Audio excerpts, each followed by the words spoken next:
இத பாரு, அன்னைக்கு என்ன ஏதுன்னு சரியா தெரிஞ்சுக்காம உன்னை போலீஸ்ல மாட்டி விட்டுட்டேன். ஆனா அதுக்காக என் செயின் அடகு வச்சு உன்னை ஜாமீன்ல வெளியே கூட்டிட்டு வந்துட்டேன். அதோட நம்ம கணக்கு தீர்ந்து போச்சு. புரியுதா? இதையே சாக்கா வச்சுக்கிட்டு இன்னைக்கு எங்க அப்பாவுக்கு ஆக்சிடென்ட் கிளாஸ்ல இருந்து வெளியே கூட்டிட்டு வருவ. நாளைக்கு என்ன ரோட்ல பார்த்து நீ ரொம்ப அழகா இருக்குன்னு சொல்வ. அடுத்த நாள் எங்க வீட்டுக்கே வந்து உன்னை எனக்கு ரொம்ப பிடிச்சிருக்குன்னு சொல்வ.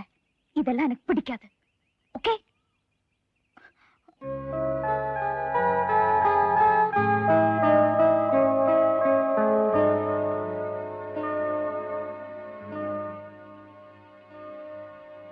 இதானே நீ அடகு வச்சு செயின்.